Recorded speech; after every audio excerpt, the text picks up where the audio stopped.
రోజు నిన్న జోగి రమేష్ అరెస్ట్ ద్వారా బట్టబయలవుతుంది. మరి పచ్చిగా దాన్ని ఎట్లా వర్ణించాలో తెలియనంతగా ఆ కేసు, ఆ అరెస్ట్, జోగి రమేష్ అరెస్ట్ చూస్తే ఆయన జోగి రమేష్ అందరికీ తెలిసిన వ్యక్తి, సీనియర్ నాయకుడు, మాజీ మంత్రి, వెనుకబడ్డ వర్గాలకు చెందిన, సొంతంగా ఎదిగిన బలమైన నాయకుడిగా గొంతు వినిపించగలిగిన నాయకుడు. అలాంటి జోగి రమేష్ మీద ఈరోజు ఈ కేసు తీసుకొచ్చి ఆయన అరెస్ట్ చేశారు. దీనికి ఇంత మేము చెప్పాల్సిన అవసరం, అరెస్టు తప్పు జరిగిన చోట అరెస్టు జరగాలి, కేసు పెట్టాలి, అరెస్టు జరగాలి, ఎవరైనా వదలకూడదు. కానీ ఇందులో వింత అయింది ఏంటంటే, అసలు ఆ కేసు ఏ నేరమైతే ఈరోజు జరుగుతోందని ఈ అడ్మినిస్ట్రేషన్లో ఉండే వాళ్లే, ఈ అఫీషియల్సే పట్టుకున్నారో, మొలకల చెరువు, ఆ తర్వాత ఇబ్రహీంపట్నం, లేదా అంతకుముందు అనకాపల్లి, అక్కడ ఇంకా ఎక్కడ అమలాపురం, ఏలూరు దగ్గర ఎక్కడ ఒకటి, ఇలా వరుసగా చూస్తుంటే స్పూరియస్ లిక్కర్, కల్తీ మద్యం ఆర్ నకిలీ మద్యం, వితౌట్ సైంటిఫిక్ దీనిగా కాకుండా అడ్డంగా స్పిరిట్ ఇంకేదన్నా కలిపేసి తయారు చేసి ఒరిజినల్ బ్రాండ్స్ పేర్లున్న లేబుల్స్ అంటించి ఆ బాటిల్స్లో అమ్మే వ్యాపారం లేదా తయారు చేసే ఫ్యాక్టరీలు, ఇవన్నీ ఇక్కడ బయటపడి వాటిలో వీళ్ళే అరెస్ట్ చేశారు, వీళ్ళే పట్టుకున్నారు. బాగుంది. ప్రభుత్వము పోనీ మొన్నొచ్చింది, నిన్నగాక మొన్నొచ్చింది తెలుగుదేశము, కాబట్టి మా వాళ్ళు సర్దుకోవడానికే టైం జరగలేదంటే అనుకోవచ్చు. ఇవి చేసినారని మా వాళ్ళు ఎట్లా అంటాము, మీ వాళ్ళని ఎవరన్నా మా వైఎస్ఆర్సీపీని అంటే దాదాపు 2 ఏళ్ళు అవుతుంది. పోనీ దొరికింది ఎక్కడ? వీళ్ళ తంబళ్లపల్లి, చిత్తూరు జిల్లా తంబళ్లపల్లి నియోజకవర్గం, అక్కడ ఇన్ఛార్జి, టీడీపీ ఇన్ఛార్జి, కంటెస్టెంట్ 2024 ఎన్నికల్లో తెలుగుదేశం పార్టీ తరఫున కంటెస్టెంట్గా చేసిన జయచంద్రారెడ్డి అనే వ్యక్తికి సంబంధించింది బయటపడింది. ఇంత క్లియర్గా ఎవరు చేశారో, ఎవరిది ఇది, ఏ రాజ్యంలో ఇది జరిగింది, నువ్వేమో చూసి చూడట్టు వదులుతున్న గవర్నమెంటా అంటే లేని కేసులు పెట్టి, తప్పుడు కేసులు పెట్టి ఇది అవుతున్నారు. వైఎస్ఆర్సీపీ కార్యకర్తల నాయకులను దునుమాడిస్తున్నారు, ఎక్కడికక్కడ తప్పుడు కేసులు పెట్టి అక్రమంగా జైళ్లలో పెట్టి. మరి ఈ స్థితిలో నువ్వు వచ్చి 2 ఏళ్ళు అధికారంలోకి వచ్చి 2 years అయినాక ఒక వైఎస్ఆర్సీపీ నాయకుడు ఈ మొత్తాన్ని కంట్రోల్ చేసి చేస్తున్నాడని నిన్న అరెస్ట్ చేశారు జోగి రమేష్. దీంట్లో కనపడేది, ఇంతవరకు వీళ్ళు అధికారంలోకి వచ్చాక అందరూ చూస్తూనే ఉన్నారు.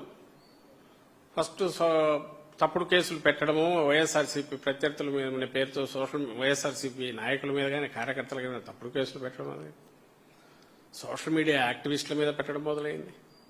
సోషల్ మీడియా యాక్టివిస్టులు ఎవరో కన్ఫెషన్ అని చెప్పి వాళ్ళ పేరుతో తీసుకుని వేరే వాళ్ళని అరెస్టులు చేశారు, నెలల తరబడి ఉంచారు. ఒక్కొక్కటి అవతారాలు ఎట్లా మారుతూ వచ్చాయి.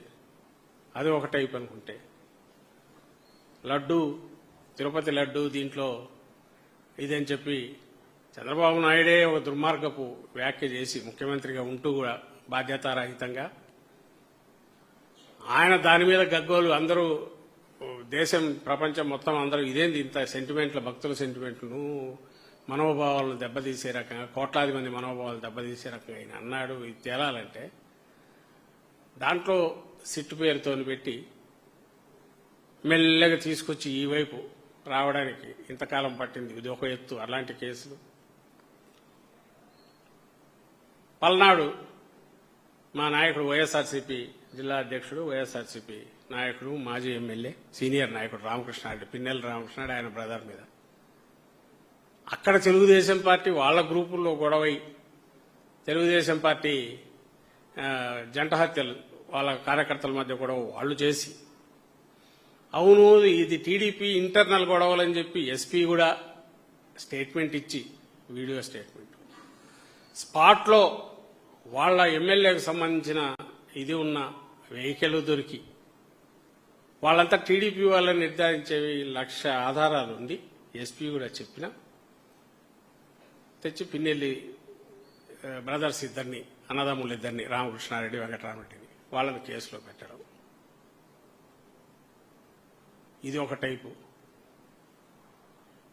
మొన్న ఇక్కడ సవీంద్ర రెడ్డి ఆయన సోషల్ మీడియా ఇదేదో చేశాడని అది కన్ఫెషన్ కింద ఇంకోటి చూపించి ఇతన్ని పట్టుకుని అది సరిపోదేమో అని చెప్పి మళ్ళీ దీని కింద కాలేమో అని చెప్పి గంజాయి ప్యాకెట్ పెట్టి అదృష్టవశాత్తు ఆ టైమింగ్స్ కుదరక హైకోర్టులో సీరియస్ ఇది ఇచ్చి మళ్ళీ సిబిఐకని వాళ్ళు రెఫర్ చేసి హైకోర్టు రియాక్ట్ అయ్యి సీరియస్గా స్పందించడం వల్ల అతను బయటపడ్డాడు. కానీ లేదంటే అతను లోపల పోయేవాడు. ఆ పేరు చెప్పి ఇప్పుడు లోపల ఇంకొక ఎడ్యుకేటెడ్ యూత్ వాళ్ళని లోపల పెట్టేశారు. ఇంకా బయటకు రాలా, నడుస్తుంది బెయిల్ కోసం. అదొక టైపు. మొన్న మాకు అది ఇంకా విచిత్రమైనది. తునిలో ఒక మైనర్ బాలిక మాలెస్టేషన్ జరిగితే అతను ఒక టీడీపీ నాయకుడు పచ్చ చొక్కా వేసుకున్న ఫోటోల్లో కూడా ఉన్నాడు. ఆ చేసినవాడు వ్యక్తి ఎల్డర్లీ పర్సన్. అతన్ని పట్టుకొని ఎప్పుడైతే అప్రోర్ స్టేట్ అంతా ప్రజల్లో విపరీతమైన ఇది వచ్చి ఏంటి ఇంత ఘోరము వీళ్ళకి అడ్డోదుపు లేకపోయింది. ఎందుకంటే ఏ రోజు పేపర్లో చూసినా, ఏ రోజు మీడియాలో చూసినా ఎక్కడో చోట బాలికలకు లైంగిక వేధింపులు, మహిళలకు వీళ్లకు అసలు ఎట్లా లేకుండా ముఖ్యంగా మహిళలకు సంబంధించినంత వరకు లైంగిక వేధింపులు విపరీతంగా కేసులు పెరిగిన నేపథ్యంలో ఈ చిన్న బాలికను ఈమెను తీసుకెళ్లి ఓ టీడీపీ లీడర్ చేశాడని బాగా అప్రోడ్ రావడంతో ఉలిక్కిపడి అతన్ని కస్టడీలోకి తీసుకుని నీళ్లు లేని చెరువులో, నీళ్లు పెద్దగా లేని చెరువులో మరుసటి రోజు ఆయన దూకి ఆత్మహత్య చేసుకున్నాడు. కస్టడీలోంచి పోతుండగా పక్కకు వెళ్లి అక్కడి నుంచి తను సముద్రం దాంట్లో చెరువులో దూకించారు. ఆ చెరువులో చూస్తే నీళ్లు అంత మనిషి మునిగాయి, చనిపోయేంత లోతు నీళ్లు లేవని రిపోర్ట్లు వస్తున్నాయి. కానీ చనిపోయాడు. మరి అంటే ఏం జరిగి ఉంటుందనే సస్పీషియస్ దీని కింద మరి పెట్టారు లేదు నాకు డౌట్. కంప్లైంట్ అయితే ఇచ్చినట్టు అది ఒక పార్ట్. అయితే అతని కొడుకు ఆ రోజు ముందు రోజు మాకు అనుమానాలున్నాయి, మా తండ్రి మీద డౌట్ అని వాళ్ళే కొడుకు కూతురు చెప్తారు. మరుసటి రోజు అదే కొడుకుతో కంప్లైంట్ లాడ్జ్ అవుతుంది. ఏమని, ఎవరైతే ఒక చిన్న అమ్మాయి మీద ఇతను కొంచెం ఏజ్డ్ ఇతను తోటలోకి తీసుకెళ్లి అసభ్యంగా ప్రవర్తిస్తున్నాడు, ఆమెను వేధిస్తున్నాడు చిన్న అమ్మాయిని అని గమనించిన ఒక విజిల్ బ్లోయరు అతను ఒక వీడియో తీసి బయటెక్కడ పంపల, స్కూల్ అథారిటీస్కో హెడ్ మిస్ట్రెస్కో వాళ్ళకు పంపించి అమ్మాయి ఇట్లా జరుగుతుంది చూసుకోండి అంటే ఆ నేరానికి ఇతని దగ్గర నుంచి కంప్లైంట్ తీసుకుని ఎవరైతే చనిపోయిన అతని కొడుకు నుంచి కంప్లైంట్ తీసుకుని ఫోక్సో కేసు పెట్టారు. అండ్ అదర్స్ అన్నారు. అదర్స్లో ఎవరంటే వైఎస్ఆర్సీపీ వాళ్ళని తీసుకెళ్లి రోజు కొడుతున్నారట. ఏదో పేరు చెప్పడం తీసుకెళ్ళడం అంటాం. అసలు ఏమి సంబంధం అంటే చెప్పేవాడు లేడు. నీకు రిజిస్టర్ అయ్యి ఎఫ్ఐఆర్ అయితే తప్ప కేసు ఉన్నట్టుండదు. ఇది ఒకటి నడుస్తుంది. అంటే నేరం చేసిన వాళ్లకు సంబంధించినంత వరకు నువ్వే తీర్పు కూడా చెప్పేసి అనుమానాస్పద పరిస్థితిలో సరిపోయాడంటే ఏమైంది అనేది ఎనీబడి కెన్ ఇమాజిన్. అదొక పక్క జరిగితే దాని మీద చేయాల్సింది పోనిచ్చి government, I'm not talking about CARSI, a government what should be its reaction, immediate reaction. ఎందుకు అక్కడ వాళ్ళ తరఫున గవర్నమెంట్ ఎందుకు ఓన్ చేసుకోవాలా? ఆ ఎస్ఐయో సిఐయో ఇంకొకరో ఎందుకు దాని మీద ఒక రియాక్ట్ అయ్యేటప్పుడు అక్కడ తప్పు జరిగితే ఎందుకు యాక్షన్ తీసుకోలేకపోయింది? ఎందుకంటే ఆల్రెడీ వీళ్ళు వదిలేశారు. ఒక్కసారి వ్యవస్థను నువ్వు వదిలేసి నీ ఇష్టం చుట్టూ నువ్వు చేసుకో, మాకు కావాల్సినవి మాకు చేయనట్టున్నాక అక్కడ విశృంఖలత్వం ఎట్లా పెరుగుతుంది, ఏ రకంగా విచ్చలవిడితనం పెరుగుతుంది, ఏ రకంగా అధికారులు కానీ ఇంకోరు కానీ, ఎందుకంటే దాంట్లో కావాల్సినంత చెప్పినట్టు వింటే కావాల్సినంత ఆదాయానికి ఆదాయం ఉంటుంది, లేకుంటే కావాల్సిన సౌకర్యం లేదా నీ విషస్ ఏదైనా తీరే అవకాశం ఉంటుంది, నీకేది అనిపిస్తే అది నువ్వు చేయొచ్చు అనే వాతావరణం ఒకటి క్రియేట్ చేసిన ఈ ప్రభుత్వం చేసినందువల్ల ఇలాంటివన్నీ జరుగుతున్నాయి. దానికి బ్లెస్సింగ్స్ వీళ్ళవే ఉన్నాయి. అది ఒక టైప్ అయితే, ఇక్కడ నిన్న జోగి రమేష్ అరెస్టుకు ఏదైతే చూపుతున్నారో ఈ ఇలిసిట్ లిక్కర్ సంబంధించి తయారు చేసే దీన్ని అవుతున్నాడని, ఇది చేస్తున్నది వీళ్ళు చేస్తున్నారు అనడానికి మొత్తం ఆధారాలన్నీ అటు ఉంటే పక్కన ఉన్న జోగి రమేష్ని తెచ్చి ఇక్కడ పెడుతున్నారు. వాళ్ళు చూపేది ఏంటో దీనికి, వాడెవడో ఏనైనా ఓడెవడో చెప్పారట నెలకు 2 లక్షలు 3 లక్షలు ఇచ్చేవాడిని. అరే నువ్వు ఫ్యాక్టరీలు నడుపుతున్నావు, అక్కడ ఏడ ఒక లోడ్ దొరికిందంటే దాని మీద నువ్వు తప్పుడు కేసు పెట్టడానికి కూడా అసలు ఇది నమ్ముతారా జనము? కోర్టు ముందు నిలబడతాదా? అది కూడా అనవసరం. ఈ రోజుకి ఇది లాగేస్తే 6 నెలలు, ముందైతే 3 నెలలు బొక్కలో వేసేయచ్చు, 3 నెలలు జైల్లో ఉంటాడు కదా, బయటకు వచ్చేట తర్వాత చూసుకోవచ్చు అనే యాటిట్యూడ్ వల్ల ఆ మినిమం జాగ్రత్తలు కూడా తీసుకోవట్లా. ఇప్పుడు జయచంద్రారెడ్డి అనే వ్యక్తిని, ఇంతకుముందు అన్న జయచంద్రారెడ్డి వ్యక్తి అతనే దాని వెనక ఉన్నాడనడానికి కావాల్సిన ఆధారాలు ఉన్నాయి. వాళ్ళే చెప్పారు, ఆ రోజు అనౌన్స్ చేశారు. అతనికి సంబంధించిన వాళ్ళ బార్లలోనే వాటిని అమ్మిస్తున్నారు, వైన్ షాప్లో పెట్టారు అన్నారు. అక్కడ డంప్ దొరికింది, ఫ్యాక్టరీ దొరికింది. ఆ ఫ్యాక్టరీలు రిపీటెడ్గా అన్నిట్లో వస్తున్నాయి. మరి ఆ జయచంద్రారెడ్డి ఎవరు అంటే టీడీపీ క్యాండిడేటు. సరే, ఇంతవరకు దాంట్లో నిన్న వీళ్ళది రిమాండ్ రిపోర్ట్ చూశారు. రిమాండ్ రిపోర్ట్లో వీళ్ళ దాంట్లో చూస్తే కూడా పోలీసులు వేసిన రిమాండ్ రిపోర్టు నిన్న ఫైల్ చేసింది ఎక్కడ, ఈ కోర్టులో నిన్న ఎవరి ముందైతే ప్రొడ్యూస్ చేశారో దాంట్లో జోగి రమేష్ కు సంబంధించినంత వరకు ఎవడో హియర్సే వాడు చెప్పాడు అన్నాడు, ఇట్లా ఇస్తున్నానని చెప్పారు, ఇంకోటి జనార్దన్ రావు అని ఎవరు చెప్పారంటారు. ఇక్కడికి వచ్చేసరికి క్లియర్గా it has further come on record that one Shri Jayachandra Reddy contested as MLA candidate from Thamballapalle constituency, Annamayya district in the general election 24 on behalf of the TDP. During the said period, accused A1, అంటే జనార్దన్ రావు అనే అతను, visited Tambalapalli and participated in election-related activities. Subsequently, in or around February or April 25, owing to their acquaintance, Jayachandra Reddy is stated to have facilitated entrustment of 2 wine shops at Molakala Cheruvu, Annamaya district, to associates of accused A1 ante Janardhan Rao. Accused A1 thereafter informed this development to A18 Jogi Ramesh, A19 Jogi Ramu. So, ఈయన పోయి acquaintance అంట. ఇది ఇప్పటికే 20 సార్లు వచ్చింది.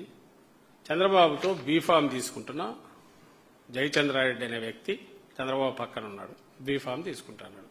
TDP B form ఇస్తున్నది 40 ఏళ్ల ఈ చరిత్ర ఉన్న రాజకీయ దేశంలోనే అత్యంత సీనియర్ నాయకుల్లో ఒకడు, తెలుగుదేశం పార్టీ అధినేత అండ్ ముఖ్యమంత్రిగా కూడా 15 ఏళ్లు అనుభవం సంపాదించుకున్న వ్యక్తి. బీఫామ్ అనేది దాదాపు అత్యంత ప్రెస్టీజియస్. బీఫామ్ ఇవ్వడం అంటే ఎలక్షన్లో వారికి దట్ సంథింగ్, ఫ్యామిలీ మెంబర్స్ ఉంటారు, లేకపోతే అత్యంత సన్నిహితులు ఉంటారు. ఇక్కడ ఎవరున్నారా? వీడు జనార్దన్ రావు ఉన్నాడు. ఇతను అక్వైంటెన్సా లేక ఆత్మనా? ఇది చూసిన జోగి రమేష్తో పెళ్లిలోనూ పబ్లిక్ ఫంక్షన్లో ఈ జనార్దన్ రావు అనేవాడు, జనార్దన్ రావు దిగినాడు ఫోటో, అంతకుముందు ఎవడో దిగినాడు, ఆడనే ఉంది. అప్పుడు జనార్దన్ రావు జనంలో ఉంటాడు, ఆ ఫోటోలు వచ్చాయి. అదేమో తెచ్చి ప్రూఫ్ అంట, పబ్లిక్ ఫంక్షన్లో వేరే వాళ్ళ ఫంక్షన్లకు సంబంధించి, లేదా ఆ జనార్దన్ రావు ఎందుకంటే ఆ ఏరియాలో ఉన్నప్పుడు పోయి ఎప్పుడుదో పాతది 6 ఏళ్ళు 10 ఏళ్ల క్రితంది, అక్కడికి పోతేనేమో అతను వచ్చి ఫోటో కోసం లీడర్ కాబట్టి పక్కన కూర్చుంటే అదేమో ప్రూఫ్ అంట. ఇక్కడేమో బీఫామ్ అనేది పూర్తి చాలా సీరియస్, ప్రెస్టీజియస్, లేదా అతనికి తన ఫ్యూచర్కి సంబంధించింది జయచంద్రారెడ్డికి. అక్కడికి వచ్చిన తన మిత్రుడు వస్తే ఇది అక్వైంటెన్స్ మామూలు, దీనికి ప్రస్తావన ఏమి ఊరికి ప్రస్తావన పూర్వకంగా వచ్చింది. మరి కోర్టు కూడా దాన్ని ఎందుకు అబ్జర్వ్ చేయలేదు తెలియదు. మరి 2, ఈ జయచంద్రారెడ్డికి సంబంధించినంత వరకు జనార్దన్ రావు ఇద్దరు ఆఫ్రికా రూట్స్ ఉన్నాయనేది వాళ్ళ దాంట్లో ఉంది. వీళ్ళ స్టోరీస్ ఈ ఎల్లో మీడియా కథనాల్లో వచ్చింది, వీళ్ళ ఇన్వెస్టిగేషన్లో కూడా వచ్చింది. జనార్దన్ రావు అనేవాడు ఆఫ్రికాలో బిజినెస్ ఉన్నాడు, జయచంద్రారెడ్డి అనేవాడు ప్రిన్సిపల్ బిజినెస్ మ్యాన్ అక్కడ. పోనీ అది ఎక్కడుంది? ఎవరు శోధించాల్సిన అవసరం లేకుండా ఆయన ఎలక్షన్ అఫిడవిట్లో ఆయన దాంట్లోనే పెట్టుకున్నాడు. ఇవన్నీ కూడా మీ మీడియా ద్వారానే బయటకు వచ్చినాయి. మళ్ళీ ఎందుకు చూపిస్తున్నామంటే ప్రజలకు అంత సమయం ఉండదు కదా. జోగి రమేష్ అరెస్ట్ కానీ ఏదో తప్పు చేయకుండా ఎందుకు చేస్తారులే అని అనుకునే ప్రజలు ఉంటారని వీళ్ళ నమ్మకం. ఈయనకున్న బిజినెస్లోనే ఆఫ్రికానే జయచంద్రారెడ్డికి. ఇది జయచంద్రారెడ్డి ఎలక్షన్ అఫిడవిట్. మీరు మీడియాలో కూడా దయచేసి చూడండి. మిగిలిన వాళ్ళు ఎవరన్నా దీని మీద కొంచెం సత్యశోధన చేయాలనుకునే వాళ్ళు చూడండి. ఆ జయచంద్రారెడ్డిని ఇంతవరకు అరెస్ట్ చేయరు. ఆ జయచంద్రారెడ్డి